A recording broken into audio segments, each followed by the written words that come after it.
What's going on, guys? Welcome to the Movement Mindset powered by Station Athletics. I'm Chris Hardenberg here with Dave Whitson. I jumped into it quicker than they thought I was going to. And we're doing it live. Yep. We're going live. But today we're going to be talking about grit. Yep. So I read a book. I read it maybe last year. I don't know if you've read it longer ago. So I've read it twice. Once was the full book. The second time was like shortened. Okay. To remember it. Yeah. So the book is Grit by Angela Duckworth. And basically it's talks about grit, but a lot of it is not just like, it doesn't talk about like you need grit. It's like a lot of like studies she did. Yep. What do they find? Who has grit? Who doesn't? To try to make sense of A, how does it actually help high achievers? Yep. And then B, how do people who maybe don't have as much grit that want it, how can they like acquire some of it? Yeah. I think she was studying to find out why people were successful. And she started with top end, like tier 1 military operators. Like how, and I forget why she was getting paid to do that research. And I think it was because the military wanted to know how they could tell who was going to be successful. Yes. So because none of their metrics were working. Yeah. Who was going to be successful. So I remember, as it's funny you were saying that, and I was like, I don't remember, but then as you said it, I remember. So it was one of the military academies. Mm-hmm. They had like a Hell Week, and basically it was like you had to get through Hell Week to like get into the rest of the program. And so they tried, because they're recruiting these kids, right? So they wanted to come up with this formula so that they could talk to kids and be like, okay, this one's going to get through, this one's not going to get through. And none of their formulas worked. Yeah, because on paper, it didn't line up with necessarily what happened at the end of it. Yeah, so that's what it was. It was one of the military academies. Yeah. So she did the research on it. And so she's in there looking at things and like, oh, here's this guy, here's his academics, here's his sports background, here's where he's from. And that wasn't necessarily the person that was making it. Right. And so it was interesting because the people that wanted to research it, and this is an issue in the military, were not the people that were in that world. They weren't talking to the people that had already been made it through. It was these people who were kind of separated looking down. It's like the issue with the way the hierarchy sometimes works against itself. And so she went in and started looking at, okay, here are the candidates. Here's the end result. Here's the interviews with them. Here's the habits they have. Okay, here's this person who was star athlete, incredible football player, grades are great, whatever, but ran into a wall when things got hard. And what's the difference? Right. And that's where she came up with the idea of grit and how grit was the most important thing for it to be successful for tier 1 operators. And then as she researched, it kind of layers across every field, whether it's personally in your life, trying to accomplish any goal you have, work, whatever it is, you need grit. Mm-hmm. And so she went through and then she created a formula for grit, because most of us have a tendency to think people are lucky. Yeah. And it's like, well, yeah, the harder I work, the luckier I get. Yes. Right. Luck is when opportunity and right timing come together. Mm-hmm. Or right timing and also like preparedness, I think it is. Yeah. Opportunity and preparedness come together. And so she was able to look at it and kind of define what grit means, because the most important part to all these people being successful was effort. And effort is a choice. That was honestly one of my favorite like taglines was, I don't know if it's still their tagline, but back in the day, training think tanks, tagline was effort is a choice. Yeah, they used to have a funny sign in the back of their podcast room, and they kept switching the letters around until it said choice is effort. So effort is a choice. But yeah, effort is a choice. And then Khalipa has kind of taken that on a little bit too. And I think that's it's almost like the just do it. Like it's like it's so simple, but it's so true. Like the effort then you put into it is a choice. It's like, I don't know if you guys remember being kids, and I always had a hard time understanding why it was cool for people to be like, yeah, well, I didn't even try. It's like, why is that cool for you to be like, I didn't even try? And I remember getting older and people would do that. And I wasn't bold enough to say this, but I remember thinking in my head wanting to be like, yeah, well, I did. And that's why this got done, or that's why this goal was achieved. And now as an adult, it doesn't happen as much, but like you still hear people say stuff like that. Yeah, I think most of that, especially for adults, for kids too, probably is not taking accountability for your part. Yeah. Like, oh, it doesn't matter. I even try anyway. It's like, okay, so yeah, it's just a way to kind of scapegoat the effort side, because we have a tendency to look at other people and think they're way more talented, right? And talent doesn't necessarily lead to success. Right. Like most people don't remember the guy that LeBron played basketball with in high school that got recruited just like him, and they were supposed to completely change the NBA. Because once things got hard, he didn't know how to put in the effort because his talent was so high that as soon as he elevated to a place where talent couldn't carry him, he didn't have the ability to put in effort. Right. And that's why she came up with the formula that your skill, because skill is important for success, is talent times effort equals skill. Mm-hmm. And so no matter what your talent level is, if you don't have the effort with it, your skill won't increase.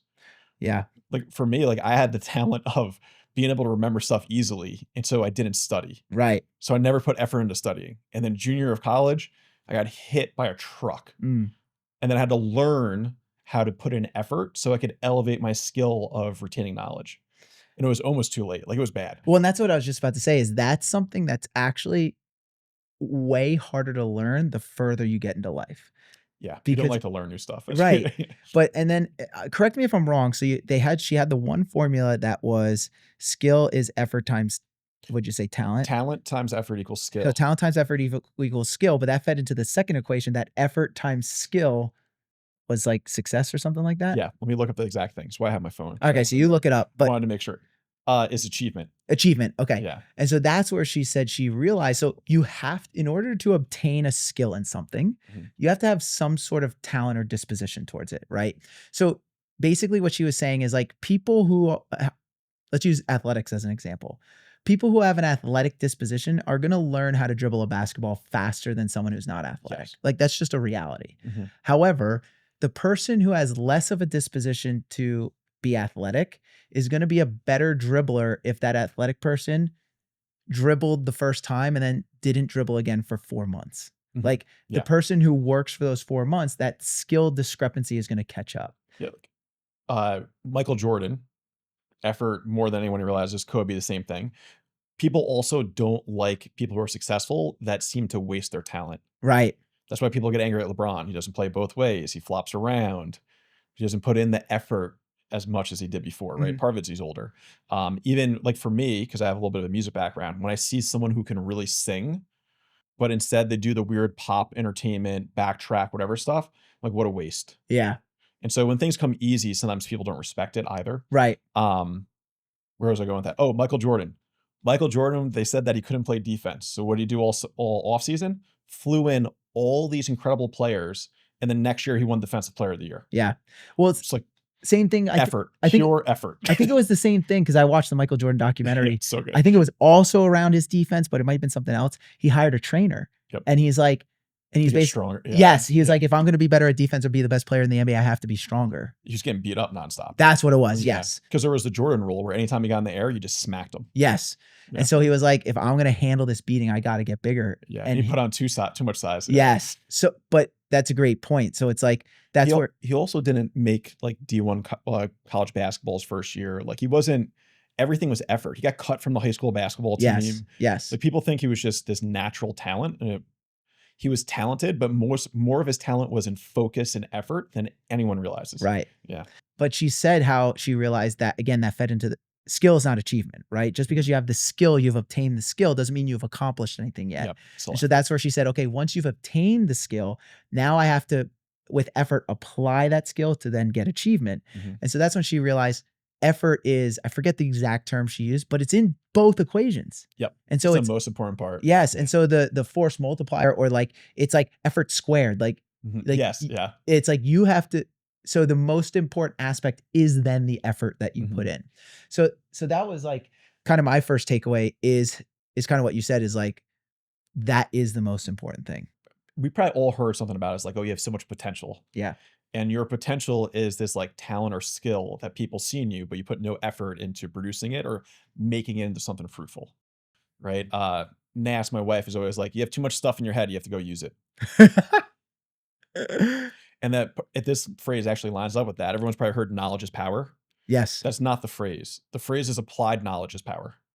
Knowledge is not power. You just have a bunch of your stuff in your head and you're constipated with it now. That's all it is. I've never met someone who has more sayings in his head and can pull them out at a drop of a hat than Dave. I have some more. But part of that is also my inclination when something is wrong, not being able to hold back in that moment, which is also gets me in trouble. Yeah. NASA's like, don't burn bridges. I'm like, I'm not burning the bridge. I'm pointing out that it's on fire and that person said it. And you should put it out. Yeah. I didn't throw you under the bus. I'm just pointing out that you're there already. Yeah. But yeah. But yeah, so I think that's a good thing that you bring up with the equation. And one of the things that stood out to me was it was a little bit later in the book, but she talks about like for lack of a better term, like stick-to-itiveness. Yes. Like the people who can like, okay, hey, you have the effort side, which is like whatever I'm doing, I'm putting all of what I have into it. And then the stick-to-itiveness is like when things get hard, I continue to push forward. Yes. And so like one of the things she said was she did a study on high school graduates, and she found that high schoolers that stuck with an activity for longer than, I think it was like a year or 2 years, tended to have more grit than the person who like bounced around and tried different things. Yeah, which is really important in a time, really important for parents, because now it's kind of let kids quit everything all the time. And part of that is a shift from trying to give kids self-esteem instead of let them earn it. Yeah, Because something earned always is better than something just given. for sure. Yeah. Yeah, which is a whole nother wild thing, because we've been, since the 80s, we've been trying to give kids self-esteem, and we have more depressed kids than ever. And part of it is not letting kids give up early on and letting them kind of struggle through. And then even for like watching your children do something and they're struggling, let them struggle a little bit, let them learn, let them push through. Don't just try and save them all the time. I mean, this is like weird thing I learned when we started doing all the birth training and stuff for prenatal postpartum. Babies, if you constantly pick them up and never let them struggle to get up, they actually don't close the hole in their abdominal wall, the diastasis, and it leads to back pain and all sorts of other stuff later in life. Like constantly putting kids in a little jumpy thing to hold them up. It actually, if you overdo it, it hinders them. That's interesting. You have to let the baby struggle to stand, struggle to climb, and that's how they fully develop. And it's cool that you bring that up, because as a parent, you know, that's something I do have to give my parents a ton of credit. Like that was something that, like, two things my parents always instilled in me. One is, if you don't like the sport, the activity, whatever it is you signed up for, that is totally okay. And when the season is over, you don't have to do it anymore. Finish the season. But you have signed up and you've made a commitment to your coaches and your teammates that you're going to do this. You're going to finish it no matter how bad you hate it. Yeah. And I thought that was like, fortunately, like I enjoyed most of the activities I did, but looking back, I'm like, that's such a good life lesson that you don't just get to quit because you don't like it or because it's hard. Yeah. Finish your commitment. And then, you know what, if it's not for you after that, fine, go do something else. And then the other thing was, like, my dad was always really good that, like, when I was younger and like maybe I had a complaint about a teammate or a coach or whatever, he would always be like, well, what are you going to do about it? And he was always really good. Like, if you don't like it, fix it. And looking back as a parent, like, I don't know if he was doing it on purpose, but it was very much like, well, you're in control of this. So if you don't like it, put in the work and change it. Yes. As opposed to like, well, I'll go talk to the coach. Yeah, you do what you can control, your attitude and your effort towards the problem. Yeah. Don't just cast it off. And so, like, it really helped form, without me thinking about it, like, all right, well, if I don't like something, like, I got to put in the work to change it. Yeah. You also happen to do one of the sports that leaves you the most exposed. Yeah, that is true. Wrestling. Like, you can't blame anyone on your team. It's one-on-one. Yep. Yeah. It's not like I grew up playing hockey. There's a team. Yeah. And so you can hide sometimes until you get an opportunity to show your skills, and then you're stuck. But you can hide a little bit in hockey unless you're a goalie. It's tough. That is tough. Yeah. And then one of the other things that stuck out to me was she did bring up connection to your why. Where, like, people who are successful and how they're able to push through those things is they have a connection to why they're doing something in the first place. The people who don't have that connection, it's very easy to give up, because it truly is, why am I even doing this? Yeah. Well, that's a pretty big conversation, because I don't think people discuss their whys a lot. And they're usually scared to commit to it because it's scary to be that transparent or vulnerable. And I think because society has advanced in a way where stuff is almost easy to get. We have Google, we have microwaves, you can order food to your house, that are why. Some can do it really easy. Others struggle with that, right, JJ? Yeah. Who are we talking about? That would be me. Yeah. What's this Uber Eats? What is this? Grubhub? DoorDash? dash into what number? Yeah. So okay, all works out somehow. Yep. Since we are in a where things can come so easy, our whys have a tendency to become comfort in this moment, which long term isn't great. And so I also think we've misplaced the responsibility for your why and purpose on someone else. Like this company should provide all of this for you. This school should provide all of this for you. Right. And it's like, not really. Like they have a very specific purpose and reason. Their reason is not to make you feel fulfilled all the time and have a why, because fulfillment doesn't come from like necessarily like your exact job. It becomes why you're doing the stuff in the first place. For sure. Like what's the joy after it? Like why does that go to? Right. And I think at first it becomes a little bit about how you feel. And then it becomes like, for me, and I'll speak from my point of view, for me, it's more like the core values we were talking about before. Core values for me personally is what brings why to things. And then I'm able to put in the effort that's needed, no matter how I might feel at any one moment about that thing, which is hard for a lot of people. Oh yeah. It's really hard for people to understand.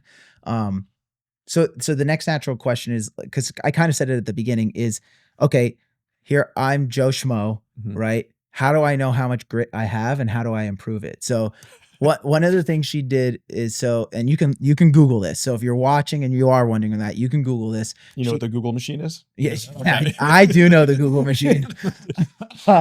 Is you can Google her grit test. It's literally like a questionnaire test you go through, answer it to the best of your ability, and it'll give you a grit score.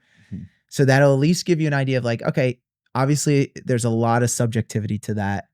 But it at least gives you an idea of like where you stand. And then you can kind of reflect back on different points in your life and be like, okay, I could see that score or not see that score. But then the question is, how do I improve it? So I did write some things down, but I want us to see if you had any idea, Dave, on like what would you advise someone to help build grit? You know what serotonin is, right? Yes. So serotonin actually decreases every time you quit something. Interesting. And part of that is posture. That's part of like the lobster study. Lobsters, if you inject them with serotonin, so lobsters, when they fight and lose, they actually shrink down. Their serotonin drops. You can inject serotonin into them and they get bigger. Interesting. So part of that is, as a human being, if you just stand taller with better posture, your body releases more serotonin and you're more confident. Isn't that kind of weird? That is kind of weird. Like you can see someone who's defeated in their posture. Yeah. And it actually, your posture will change hormones, which is crazy. Because if I look back, every time I've been disappointed in myself, it was usually because I quit before I should have. Yeah. I haven't been super disappointed because I didn't quit early enough, if that makes sense. I wish I just quit earlier. Look, and most of the things I'm disappointed with is that I didn't take action on something earlier. Right. I let stuff slide. So it's the opposite, right? And then if I look at every time where I'm like, man, that's a moment that I'll remember that changed stuff for me. Yeah. It was usually around grit and sticking to something more than I had the fanciest, most elaborate, incredibly professional, like just delicate way to manage the situation. Right. And it wasn't. It just wasn't how it was. Right. So hockey, relationships, business, coaching, wherever it is. So I think part of grit is being able to develop grit is looking back and accepting the consequences of those were moments where I didn't have grit and it didn't go the way I wanted. So then you can become aware when you're actually quitting on yourself, because most people who quit on themselves don't even realize it. It's a second and they move on. And then you have to close the gap of time to where like, I kind of quit on myself to I picked myself back up. You have to keep closing that gap of time so it's an immediate turnaround. Yeah. Because we all get those moments where it's like, oh, see my posture even change there, right? My shoulders slump, I come down. And so the more aware we can become, the more you can actually measure it and change it. And then we kind of slowly cut down the time. It's not an overnight thing. No. And I think that's a bad expectation, is to be like, nope, I'm going to have grit tomorrow.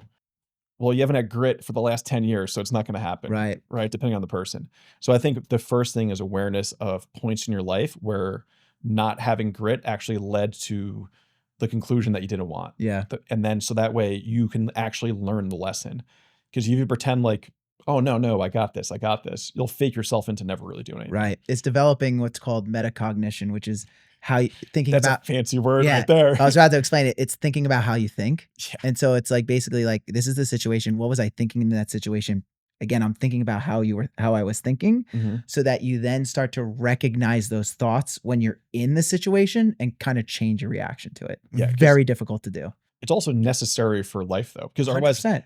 nothing is ever your responsibility, Right. and your emotions just run everything. It's just something, like you said, you have to have a realistic timeline on doing it. Oh yeah, yeah, and it's going to be hard. And part of grit is developing that ability. Yeah. Because then you can separate out those negative kind of bad habits, and you have to layer new habits on top of it. Yeah. Because effort is a habit. Like that's where I didn't realize that studying was about effort and discipline. I thought it was about learning stuff. Turns About out, being a loser. yeah, Nerd. it's funny because I was band and everything else. Yeah, I was a weirdo. I was in music, all-state orchestra, and also Garden State games for hockey. Yeah. West Essex freshmen were actually at the junior high, not the high school. So when I was a freshman, I would only have one class at the high school, and it was band. And so I would get made fun of, and no one realized that I played on the hockey team. Hilarious. Didn't go well for the soccer kids. Speaking of grit. Yeah, right. But yeah. So I think part of developing grit is awareness, one, and then two, when you have something hard, you now have a standard to hold yourself to and how to do it. And you can't just keep in your head, write it down. You actually have to have some focus on it. Turn off the music with words, like deep focus, face yourself time, which most people don't do either because we have TV, radio, podcasts. There's distractions everywhere we go. So it's very rare that we're able to listen to our own thoughts in our own head. Yeah. Like if you ever want to, I'm not sure if you've ever done this, go for a drive without anything playing in the car. I've done it. And like you will face your own issues a lot because you get to think, you get to listen to your own thoughts instead of a song or a podcast or whatever. Which is uncomfortable. Oh yeah. It's really good. It's really good. And I think part of that too is you have to somehow get it out of your head. Yeah. Wherever that is, journaling, wherever it happens to be. That's really good. Some of the things I wrote down, and if you're watching, I'm going to look at my phone so I don't screw it up. But smart. He's a note taker. Yeah, big note taker. I mean, usually not when it comes to the podcasts and videos and anything, but every once in a while. But basically, everything Dave said, I echo. I tried to think about like, okay, if I'm going to develop this as an adult, how would I go about doing it? So the first thing I would do is spend time figuring out what my why is. Like, and a lot of it is, again, the being uncomfortable, thinking about your thoughts, what is truly important to me, and taking time to develop that, frankly, could take weeks, right? Yeah, it's not an overnight thing. Right. And even like to get the first one, it could take years to actually nail down exactly what it is, but to get the first one out could take weeks. And so it's like, knowing that is super important. So you got to take the time to nail down your why. So that's the first thing I would recommend. Once you nail that down, I wrote you should put yourself in situations that are hard for you, but with low threat to force yourself to work through them. So great example. This is going to come out after my interview with Jeff Harmon. So Jeff, just to create some context for those people who maybe didn't listen to that podcast or whatever, Jeff is in a wheelchair. I met Jeff at the gym I worked at before moving to Station Athletics. And he is an executive coach. And so, and he's a Christian. So we kind of like bonded over that. Really good guy. So one day we're at the gym and we were just kind of talking, and somehow, probably because he's good at his job, he got me to like open up about some things, some struggles I was having. And so he was like, listen, he works with like CEOs, like he's expensive. And so he was like, he knew I didn't have the money. He was like, what if we just, I want to help you. Do you have time in your schedule for like an hour or two with me? I was like, yeah, I got time in my schedule. So one of the things he did, because at the time, you might not realize this, I stunk at sales. I hated it. Okay.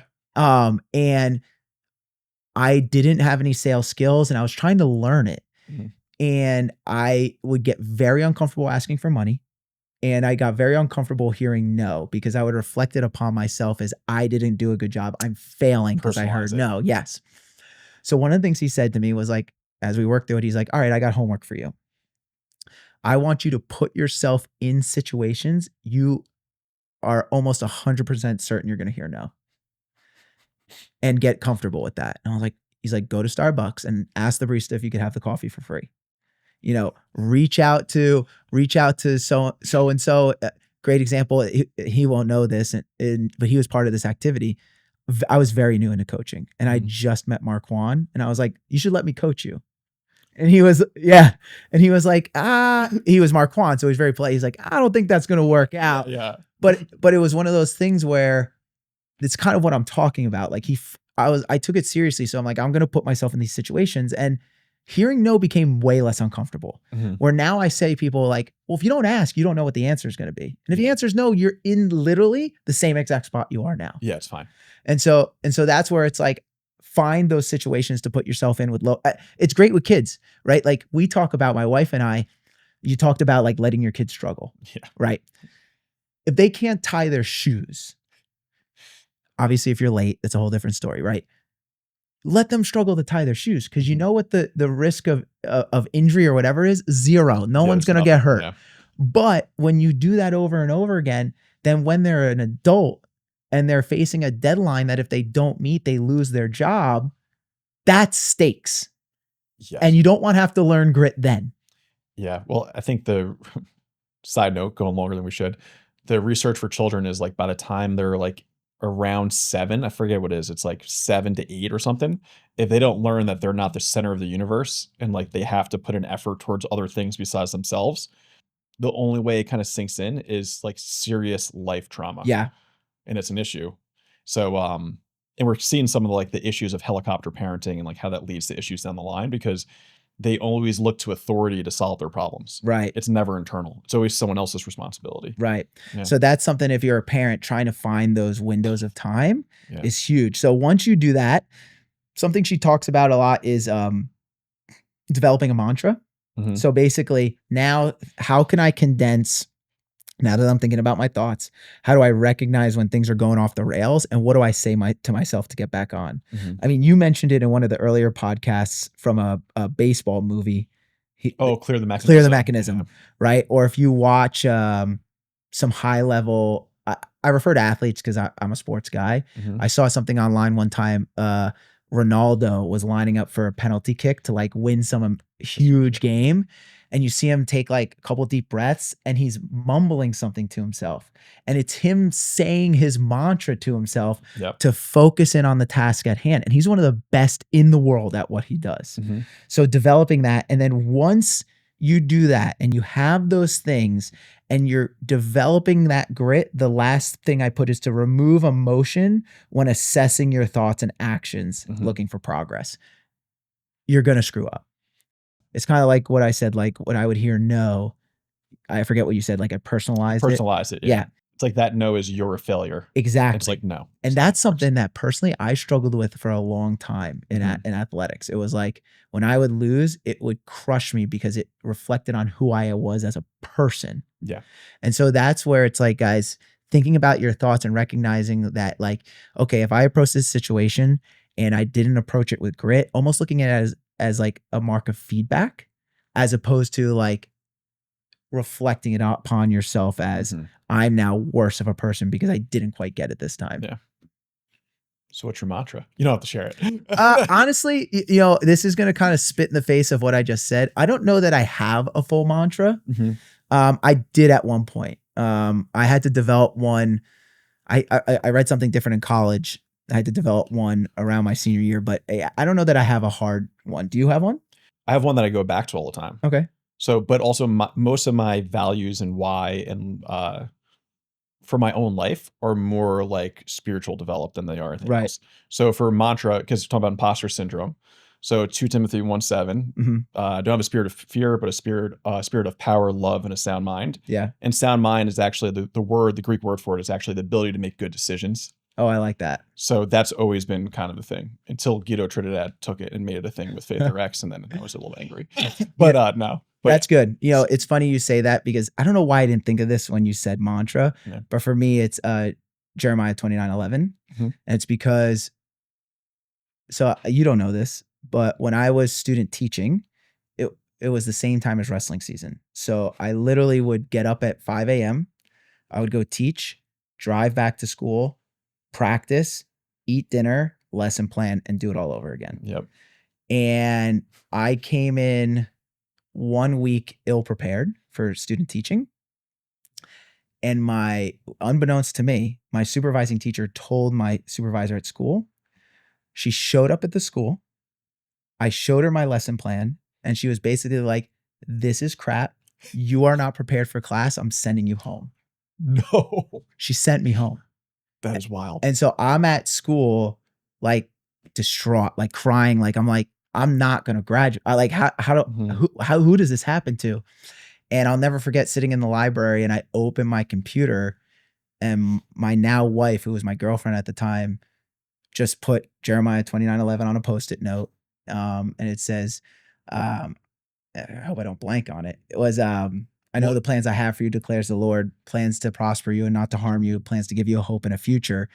And that really helped me get through that time. So that's become my mantra. Yeah. Yeah. That also, it helps you let go of things when they don't go the way you think they should go. Yes. It's like, you know what? This didn't go, but it'll be all right. Yeah, it'll be all right. Work out. So, hey guys, you might want to take one of those mantras. But I think this episode went the way I wanted it to, was to talk about grit, because that, guys, applies to everything, right? We didn't necessarily draw directly back to how it applies to being in the gym as well as running business. Mm-hmm. But I hope as listeners, you guys can recognize how it does apply. Yeah. You're developing it in the gym. You're doing hard stuff. Yes. Yeah. Don't quit on yourself. Yeah. Yeah. One last thing before we sign off. On this podcast, guys, we want to talk about things that are relevant to you. We want to talk about things that you guys truly want to know about. So we want to hear from you. So we want you guys to send in some topics that you want to hear, any questions that you might have. Mm-hmm. I'd love to do a question and answer episode to speak directly to what you guys want to hear. So please comment on this on our Instagram, or send us a DM through the Station Athletics Instagram. Mm-hmm. We'd love to talk about a topic on the podcast that you want to hear. As always, guys, like and subscribe to us on YouTube and Instagram. Give us a 5-star rating on the podcast platform you listen on. And Dave is going to say it this time. See you at the gym.